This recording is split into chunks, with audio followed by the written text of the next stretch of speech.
Hoje, se você pegar uma obra de um médio porte, você pode contar aí que são 26, 27, 28 profissionais diferentes dentro de uma obra. Toda obra tem problema. O cara que falar que fez uma obra que não deu problema, ele estará mentindo. O que a pessoa tem que fazer a conta é sobre os sócios, né? Nós temos um grande sócio, né? Que é o governo.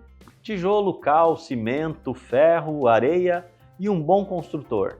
É essa a fórmula milenar para uma construção sólida e duradoura.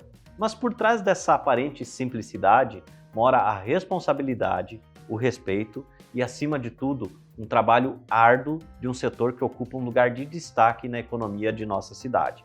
E quanto mais se constrói, mais encontramos um sinônimo de que estamos com economia pujante, com telhados novos para ocupar e construir novas famílias e novos comércios.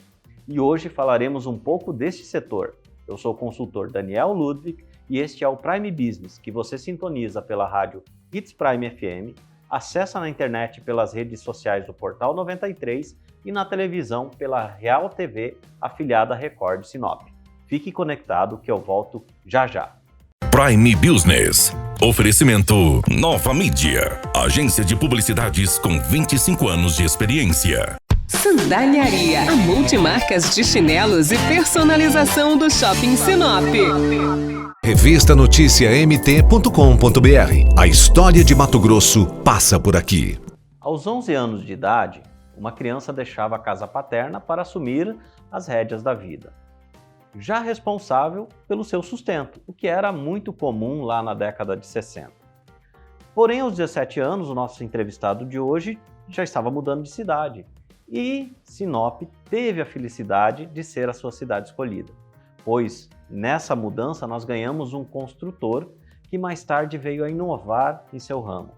E se você já andou pelo comércio de Sinop, já deve ter entrado em alguma edificação que a empresa dele fez em nossa cidade. E hoje falamos com ele, que veio de Lindóia do Sul, servente de pedreiro, e hoje é dono da maior construtora de Sinop, o senhor Luiz Carlos Cavaglieri, mais conhecido como o Dóia da Lindóia.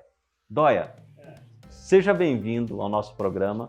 Obrigado pelo tempo e disponibilidade aqui para a gente trocar essas ideias e bater um grande papo. Obrigado pelo convite. E estamos aí para colaborar com o seu programa, com os seus ouvintes. E vamos lá, vamos falar. Vamos remontar lá em 1985, quando o Dóia chega em Sinop. Como se formava em Sinop na época um mestre de obras? Daniel, na época que eu cheguei em Sinop, como se formava? Alguns vinham como pedreiro, né? Alguns vinham como servente e alguns nem vinham com nada, vinham com uma vontade de trabalhar e ter alguma coisa. Formava-se um mestre de obra com o quê? Com experiência de obra, que seria um bom mestre de obra, saberia entender como faria uma ferragem, uma escavação, uma compactação. Eu já visto que na época as casas eram de madeira, mas existia sempre um pouco de alvenaria envolvida nisso tudo aí. Mas o conteúdo geral disso é o mesmo, de madeira ou de alvenaria, as medidas, os tamanhos, o corte, o esquadro, o nível e prumo é a mesma coisa, né? Não muda de um lado para o outro, só saía da madeira para a alvenaria. E ia aprimorando esse trabalho, fazia uma casa, muitas vezes a pessoa pegava a casa para fazer, do proprietário, ele já era um mestre de obra, pegava para fazer, terminava uma, começava a outra, terminava essa, ele fazia bem feito, chamava para outra, e ia assim moldando o mestre de obra. E hoje, mudou muito para a formação hoje? Quase que nada, mudou algumas coisas que teve muito materiais inovadores para isso, então a pessoa tem que ter um pouquinho mais de conhecimento técnico, porque o projeto ele tem que saber ler, né? O mestre de obra ele precisa ler o projeto no contexto geral, ele tem que conhecer de todo o projeto. Mas hoje tem muita coisa nova, então ele tem que estar mais preparado para materiais. Antigamente era 3, 4 material, né? Seriam 3, 4 profissionais dentro de uma obra. Sim. Hoje, se você pegar uma obra de um médio porte, você pode contar aí que são 26, 27, 28 profissionais diferentes dentro de uma obra. A área distinta. Hoje quem faz o encanamento não faz o tijolo, não faz mais o reboco, cada coisa para cada um. Se você começar a contar os dedos aí, você vai ver 26, 27, até terminar de plantar a grama vai dar 25 ou 26 ou 27 profissionais diferentes. Então hoje tem que lidar com todas essas pessoas. Antigamente ele ia lidar com o pedreiro, com o servente, com o carpinteiro e com o encanador. Ele fazia tudo, né? Agora não, agora ele tem que saber fazer tudo, mas colocar as pessoas que sabem em cada lugar. Então é isso que mudou bastante. Né? Ele tem que estar mais dentro da obra. Né? Essa é a mudança maior que teve. Eu citei que em 85 foi quando você chegou aqui, mas o que trouxe o Dóia para Sinop? O Dóia veio para Sinop na função assim, o meu irmão, ele já trabalhava de pedreiro com meus tios. Meus tios têm de profissão, são carpinteiros antigos e pedreiros antigos da região, da região de Santa Catarina, do oeste ou do sul do estado. A região que nós aprendemos, que veio meus tios, irmãos da minha mãe, que são carpinteiros e pedreiros de formação mesmo, são da região de Lauro Miller, região de Orleans, Serra Abaixo, o cara fala Serra Abaixo lá. Aí eles foram para o oeste catarinense, como essa profissão eles empregaram meu irmão como pedreiro e carpinteiro. O meu irmão se formou, que se formava logo, as pessoas iam e se interessavam e veio embora para cá. E aí um mês ele falou assim, ó, dá para vir para cá, que aqui eu acho que é bom, aqui vai ser bom de viver e fazer alguma coisa.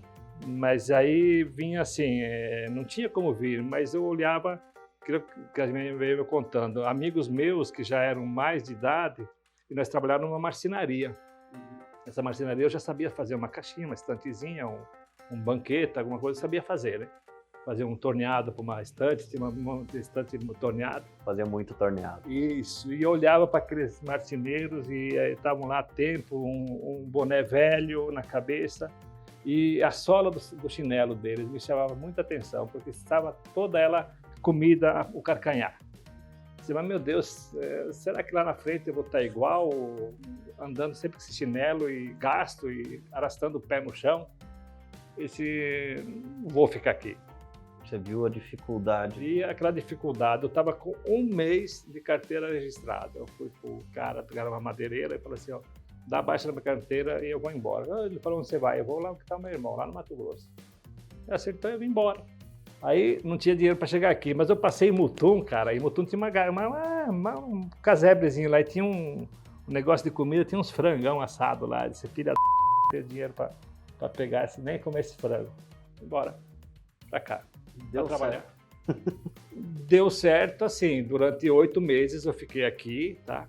Eu ganhava 2 salários mínimos com o Altair, 2 por mês de salário mínimo. Eu já tinha, no final de 8 meses, 16 salários mínimos guardados na Caixa Econômica. O Kleber, lembra do Kleber, que é o cara que tem de moto, o Clebão? Ele me deu, na época, cartão e cheque azul da Caixa Econômica. Eu não tinha nem idade. Eu tinha 16 salários mínimos lá guardados. Todo o salário eu depositei. E aí deu saudade de casa, sem Altair, eu vou embora. Não, fica aí, vou embora. Peguei, vou embora, fui lá pegar o dinheiro. Eu levei dinheiro nos bolsos. Eu coloquei embaixo do tênis dinheiro, no bolso de trás, no bolso da frente, para caber todos os 16 salários mínimos. Eu comprava uma moto ML novinha na época, cara. Os 16 salários mínimos. Aí fui embora. O dia que eu peguei o dinheiro aqui, que eu cheguei na rodoviária comprar passagem para voltar, que eu peguei o dinheiro do salário mínimo lá, eu cheguei na rodoviária e falei, esse ônibus para em Mutum? Para. Tá bom, então é essa passagem que eu quero. Eu quero passar lá, quero comer aquele frango lá, quero comprei o frango e fui comendo. Aí, não, é sério, eu vou embora comendo. A vontade, mas na vinda fiquei igual, vou passar aqui. Embora, fiquei um tempo lá, e aí fiquei 6 meses lá e não arrumava serviço. Mas não tinha dinheiro para nada, disse, nossa, cara, vou voltar para lá. Eu tinha o dinheiro guardado, eu comprei a passagem. Veio. Eu vim para cá, daí fiquei uns 4 anos sem sair daqui. E aqui é o meu lugar e eu fico até hoje. Mas eu sei que você tem, com a empresa, ou seja, com a empresa já que tem mais de 30 anos, você tem clientes fiéis a esse tempo. E eu quero que você conte pra gente o segredo para fidelizar um cliente por tanto tempo. Mas isso você fala depois do intervalo.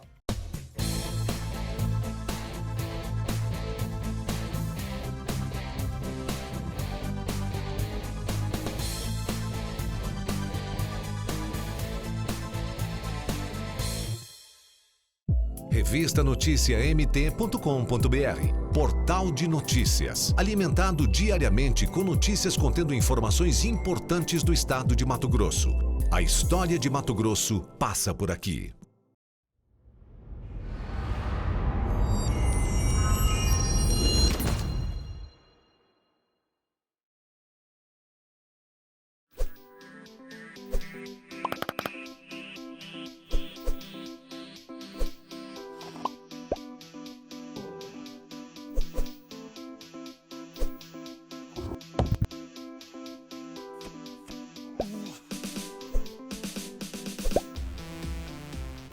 Estamos de volta com o Prime Business, sou o consultor Daniel Ludwig e hoje nosso entrevistado é o Dóia, da construtora Lindóia.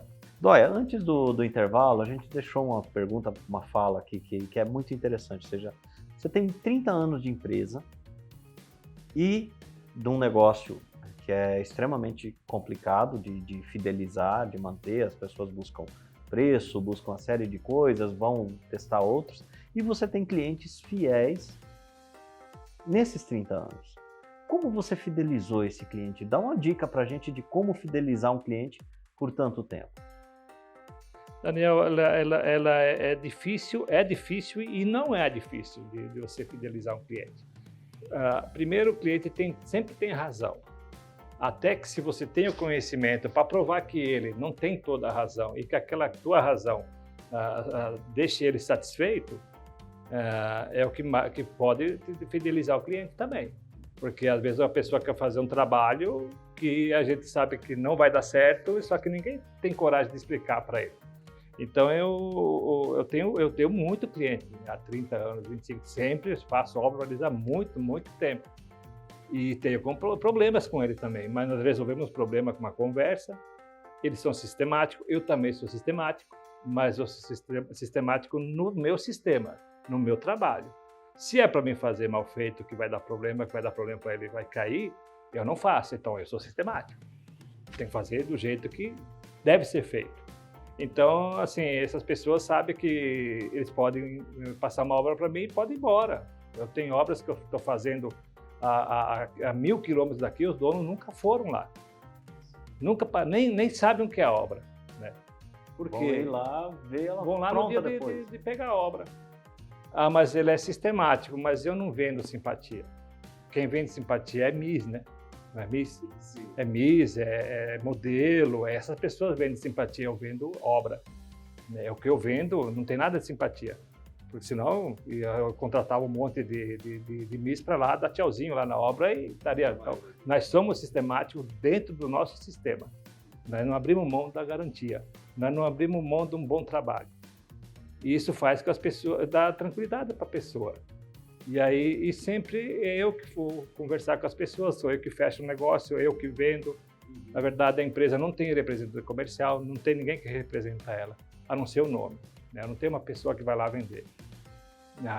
O que vende o meu produto é eu não, é o nome da empresa.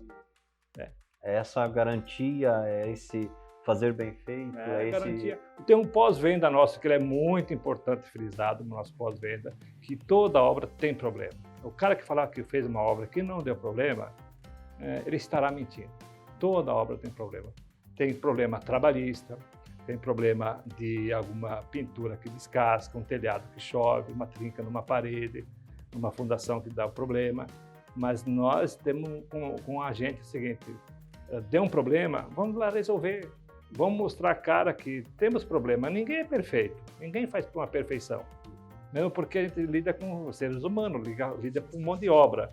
É diferente do que uma máquina fazer aquela peça lá. A máquina fez a peça, ela é perfeita. O computador é perfeito. Colou lá, está colado.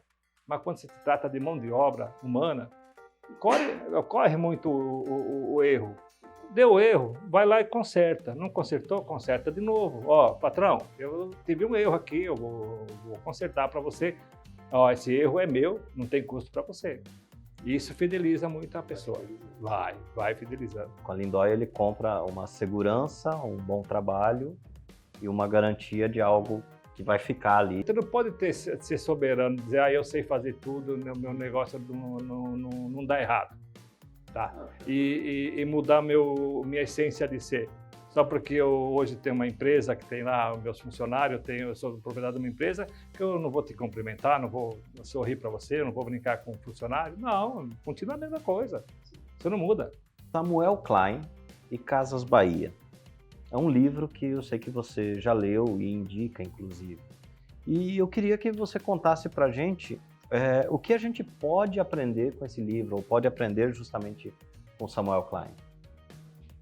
Eu li ele, faz tempo que eu li esse livro, Daniel. Faz tempo que eu li, mas eu lembro de algumas passagens. Mas o que mais é interessante era o sonho dele. Tem uma passagem, eu acho que ele é refugiado de guerra da Polônia. Ele saiu, ele perdeu o pai, a mãe, toda a família, só ele sobreviveu. E ele, eu acho, casou e veio para Bolívia ou Venezuela, alguma coisa assim, não lembro, veio para cá, para América. E ele não sabia do Brasil. Ele não sabia do Brasil. Daí uma cunhada dele, que já estava no Brasil, mandou uma carta. Mas o que é interessante de ver dessas histórias das cartas e das conversas, que não é igual hoje você teclar no WhatsApp ou no Facebook, qualquer lugar já cai lá. Às vezes uma carta dessa levava 2, 3 anos para chegar, como ele ficou 15 anos, eu acho, na Bolívia, até voltar para o Brasil e montar a Casas Bahia. E a Casas Bahia, ele vendia de porta em porta, né? Ele era uma Kombi, vendendo de porta em porta, alguma coisa assim, foi crescendo na Casas Bahia. E ele conta que ele olhava as lojas Matarazzo lá no centro de São Paulo e falava assim, que queria ter muito uma loja daquela lá. De fato, ele ficou dono da loja Matarazzo. Tudo que era do Matarazzo, ele comprou tudo, né? E a persistência dele no que ele queria, ele tinha fixação naquilo que ele queria. Tanto é que passou-se um tempo, ele voltou caixeiro viajante de novo. E se você vê como é que era o sistema dele, ele não vendia nada para banco pagar, né? E para descontar em banco, ele vendia no carnê, né? Porque na outra vez que ele passava lá naquele cliente para receber, já vendia outra coisinha. Então ele era uma pessoa muito persistente no negócio dele, né? E ele era dedicado. E aí ele tinha uma outra coisa que é poucos que têm a coragem. Trabalhar 18 horas por dia e descansar 6, quando ele podia. Ele não é só de mil maravilhas que vive, não. É trabalho, é muito trabalho. O resultado hoje teve muito suor. Eu acho que de todos o que eu li, o que mais eu recomendaria é o dele. Porque li vários livros de pessoas que se deram as coisas da vida, deu certo a vida deles. Mas é a mais simples e a mais objetiva no que você quer alcançar. É uma coisa muito simples a vida dele. Ele é de hábitos simples. Sim. E ele conta com simplicidade o que aconteceu com a vida dele. Ele não inventa, dá para ver que não tem coisa glamourosa por trás da história, entendeu? Para encher o livro. Não, é bem legal, o livro não é grosso, ele acho que tem poucas páginas, é bem legal. Dóia, depois dessa dica aqui, a gente vai dar uma pausa agora para chamar o Vitor. Vitor Medina, ele é um consultor e ele sempre vem aqui no nosso programa para dar a dica do consultor para os empresários e para a gente. Vitor, é com você. Olá, amigos do Prime Business! Chegamos ao momento Dica do Consultor. Tenho certeza que você já viu na parede de uma empresa um quadro escrito missão, visão e valores. Para muitos, apenas dizeres. Para outros, ali está o DNA da empresa. Fica explícito as características da corporação, o que a empresa quer. Hoje, o nosso assunto é sobre missão, visão e valores. Eu sou o consultor Victor Medina e trago essa dica para você. Dica do consultor. A ferramenta MVV não foi criada apenas para ilusão ou para ficar no quadro, na recepção da empresa. Ela foi criada para inspirar todos na organização, fazer com que todos trabalhem de forma engajada, de maneira que impulsione a empresa na mesma direção. Essa poderosa ferramenta vai além de nortear as ações da empresa. Com ela, é possível deixar claro a forma de pensar, a forma de agir, com as emoções, quais são as emoções que as pessoas transmitem. Essa ferramenta serve para definir a direção estratégica da empresa, ajudando na tomada de decisões, facilitando no seu planejamento. Isso faz com que as operações estratégicas da companhia se integrem e o time fique motivado. Tudo isso facilita na hora que você vai observar o caminho que a empresa está seguindo. Se está realmente seguindo o planejamento, está no caminho correto, quais são os sentimentos que estão sendo passados, as ações, tudo isso precisa estar ali e essa ferramenta dá esse norte para você. A partir de agora, nós vamos começar a falar justamente sobre missão, visão e valores. Daqui para frente, nos próximos programas, vou falar para você uma dica de cada um deles, separadamente. A dica do consultor de hoje é: utilize a ferramenta missão, visão e valores, não apenas para peça decorativa, mas sim para nortear as ações e pensamentos de todos na sua empresa. Grande abraço, sucesso sempre! É com você, Daniel! Vitor, muito obrigado. Realmente, missão, visão e valores são peças dentro da tua organização que vão ajudar você a transmitir para os outros aonde você quer chegar. Dóia, seguindo aqui com o nosso papo, eu queria entender a diferença ou as vantagens também do pré-moldado, da construção com pré-moldado, que isso eu sei que hoje você usa muito pré-moldado. No passado era a estrutura de montar caixarias e encher, e hoje está usando bastante pré-moldado. Me fala um pouco desse negócio, desse mercado. Daniel, acho que 2008, 2009, 2010 foi as últimas obras de importância que a gente fez pela construtora no modelo convencional, que seria a caixaria. A maior dificuldade que a gente encontrou na época que começou, na época disso mesmo, foi a mão de obra.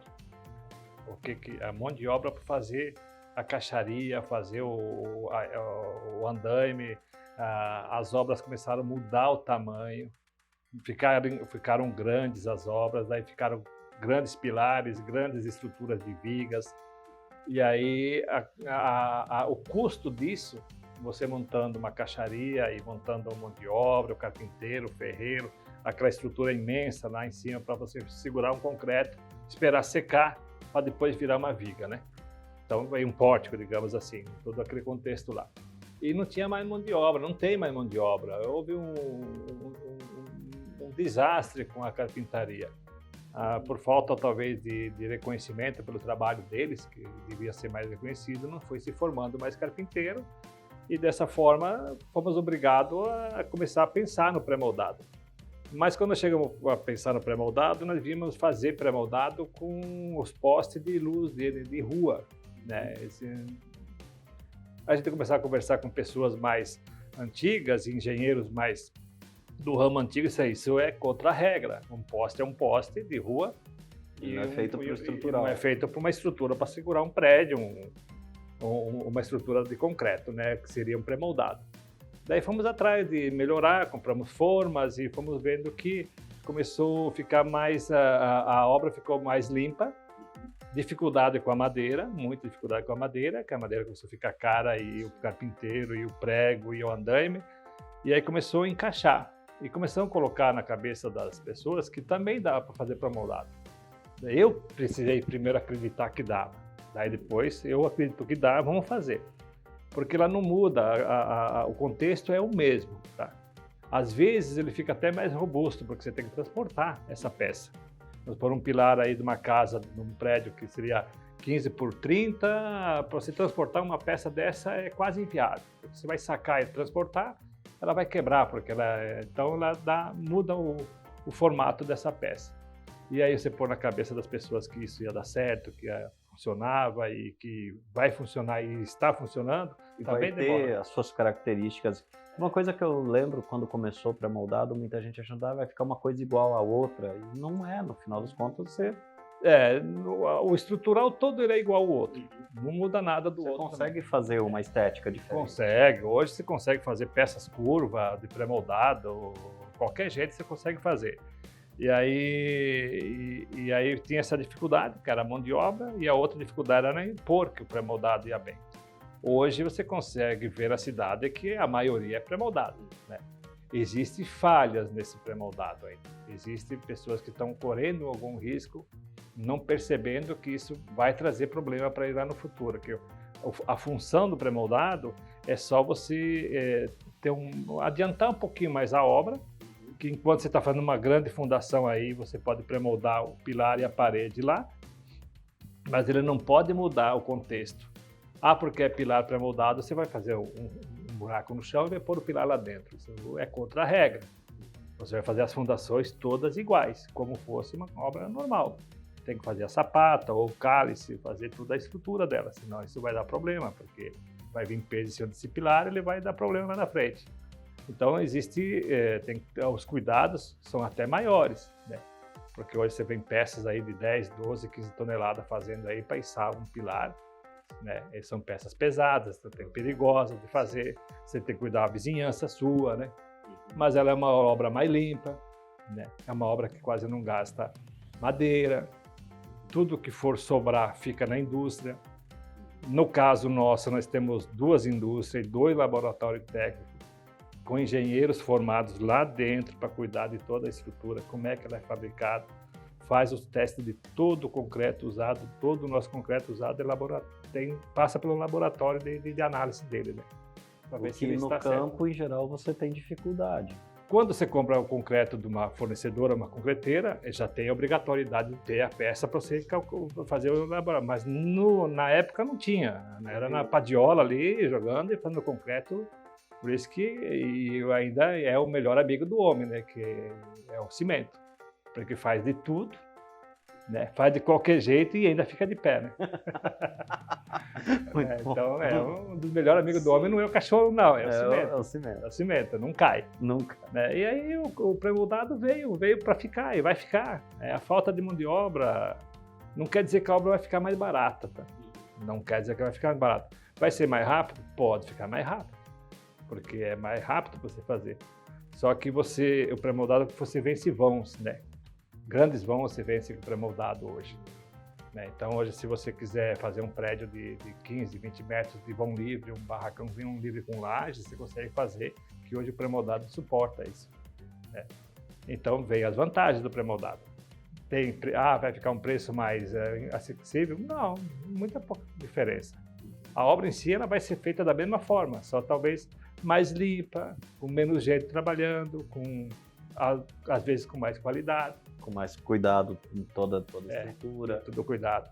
Porque ela muda o centro do peso dela, quando se fala em pré-moldado. Agora imagina uma obra mais distante. Você citou, a gente já conversou anteriormente, em outros momentos, você tem obras às vezes a 700 quilômetros de Sinop.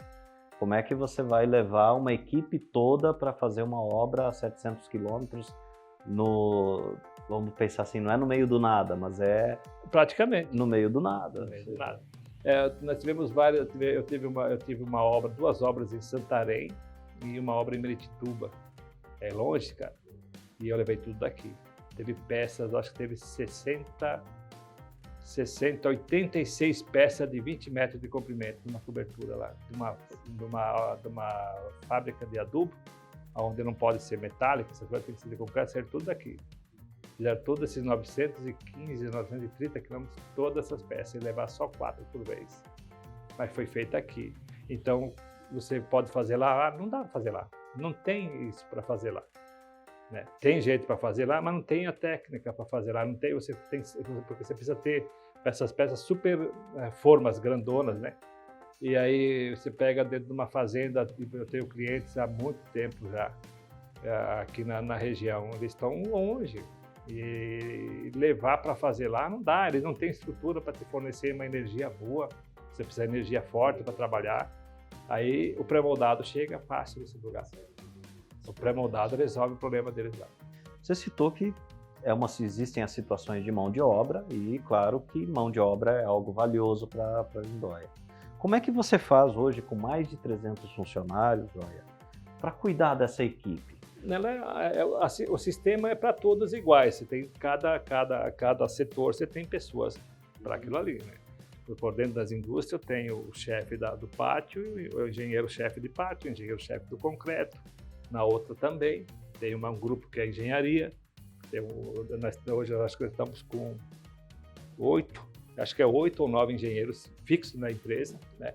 E tem os de campo, tem os de escritório e tem os de indústria, né? de campo, que a gente fala, o que vai lá na obra, ajuda a montar, confere, ajuda, ajeita, organiza, vê se a ferragem está certa, né?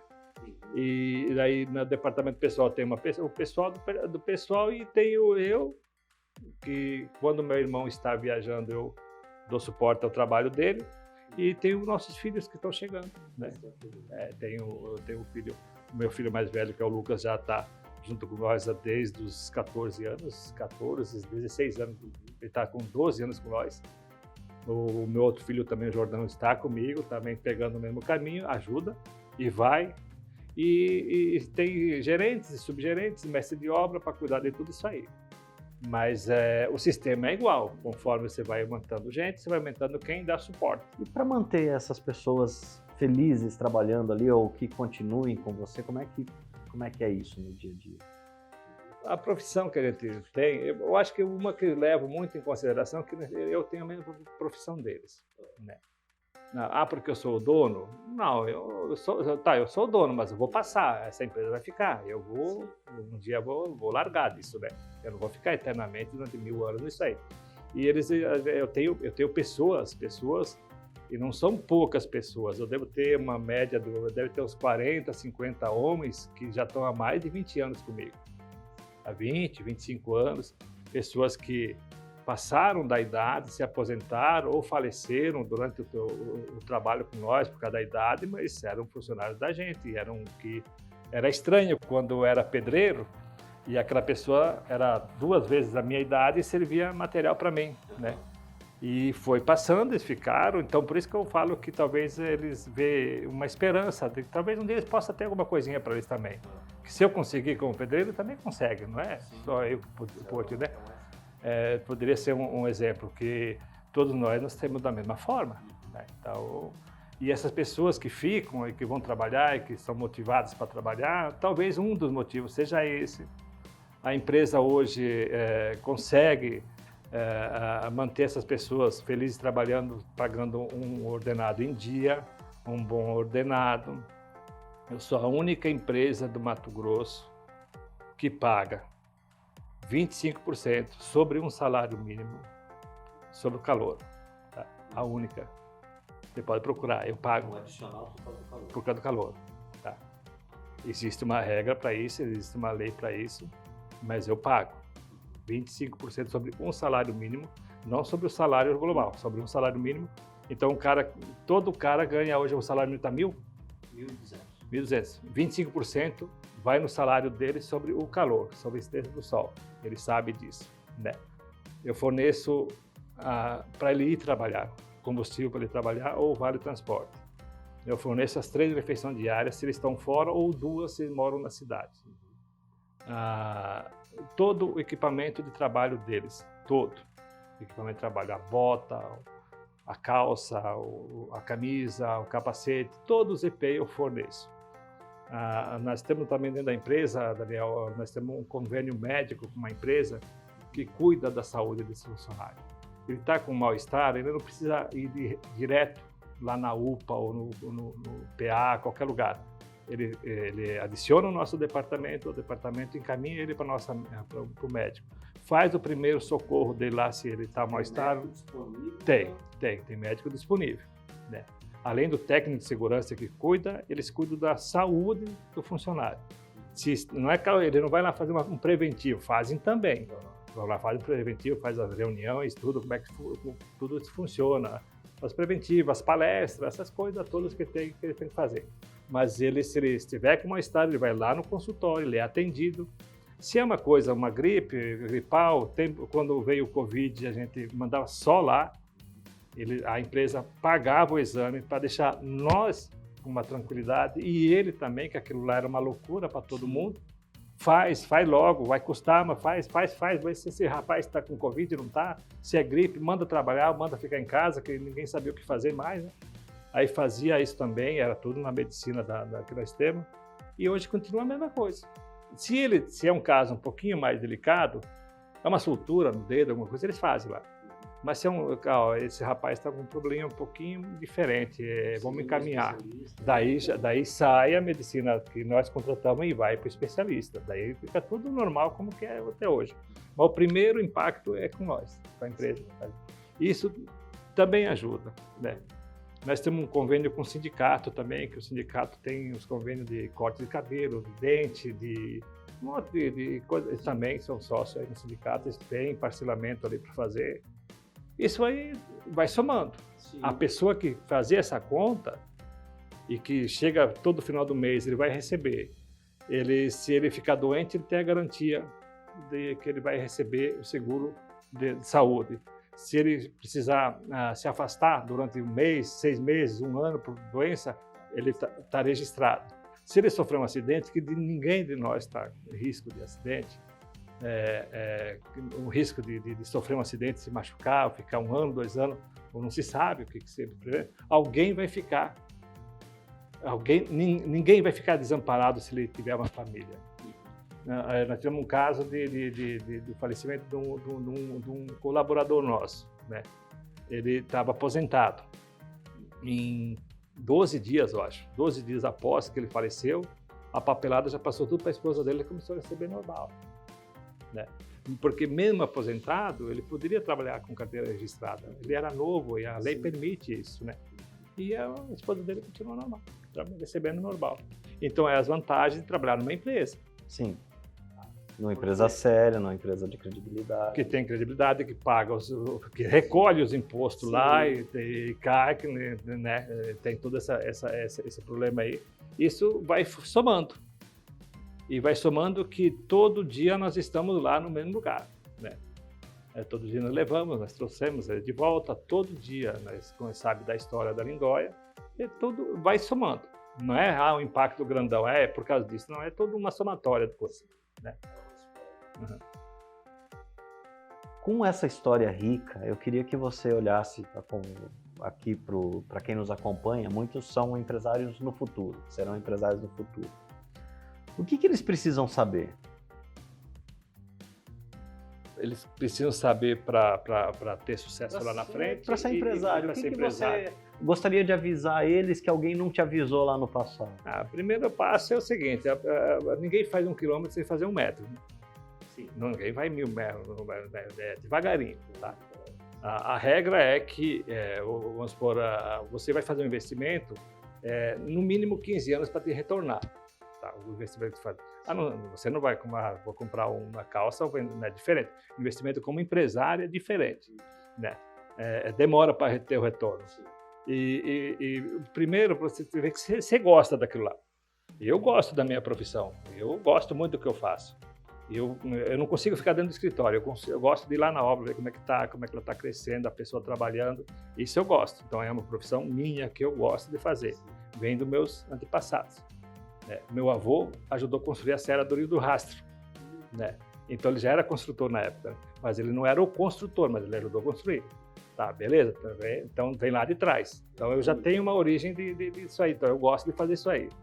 Mas o papel principal que a pessoa tem que fazer a conta é sobre os sócios, né? Nós temos um grande sócio, né? Que é o governo. Os impostos. Esse é um grande sócio. É os impostos, porque você vai fazer um orçamento, você vai fazer um negócio, vai vender alguma coisa, tem que saber que tem que pagar imposto. E tem que mensurar isso, tem que pôr na ponta do lápis. Você tem que saber que você emitiu uma nota fiscal, aquilo tem imposto. Você é obrigado ao emitir a nota. Você tem que fazer a coisa certa, mas vai gerar o imposto. Lembrar na conta que você tem mais alguém. Tem isso aí.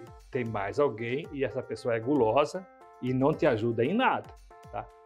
Muitas vezes só te atrapalha, tá? A maior parte das vezes mais atrapalha do que ajuda. Mas na hora da divisão do lucro, ele quer a parte dele, você ganhando ou não.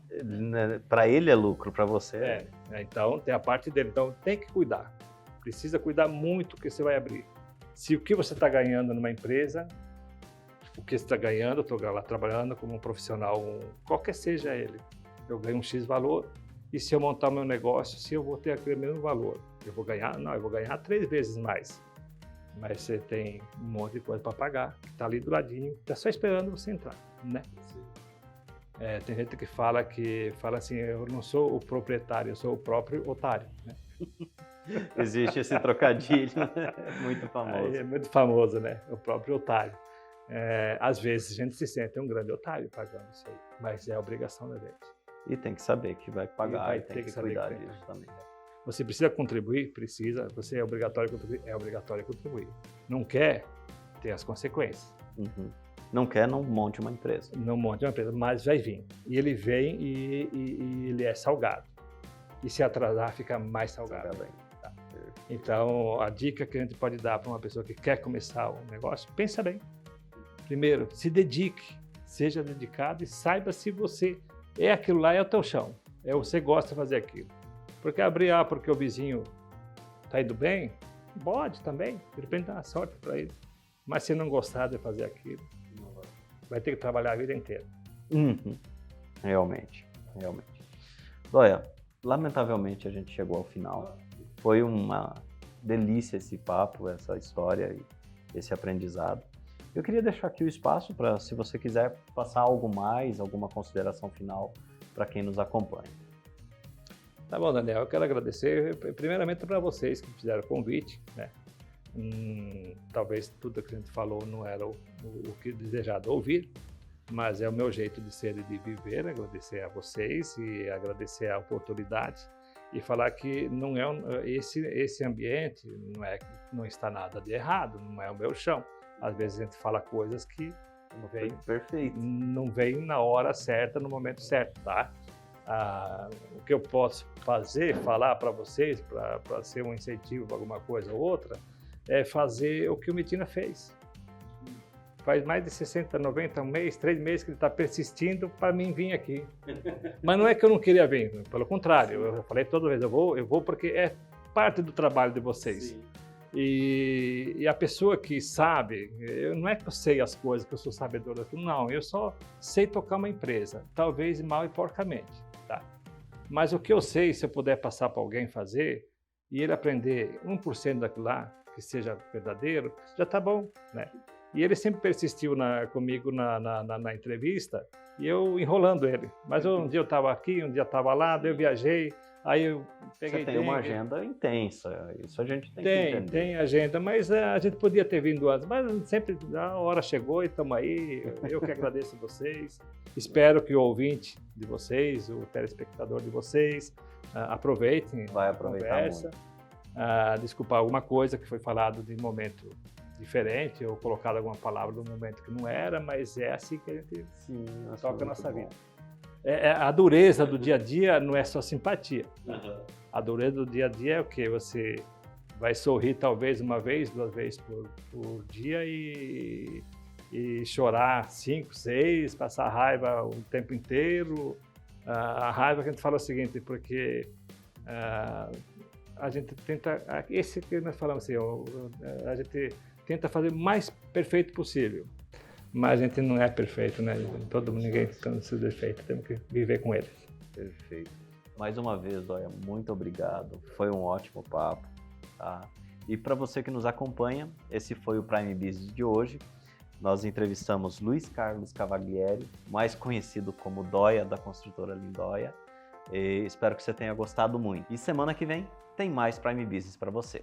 Até lá! Prime Business, com Daniel Ludwig. Oferecimento Nova Mídia, agência de publicidades com 25 anos de experiência. Sandaliaria, sua multimarcas de chinelos do Shopping Sinop. Crocs, Havaianas, Coach, Cavaleira, acostamento, Coca-Cola e muito mais. Revista Notícia MT.com.br. A história de Mato Grosso passa por aqui.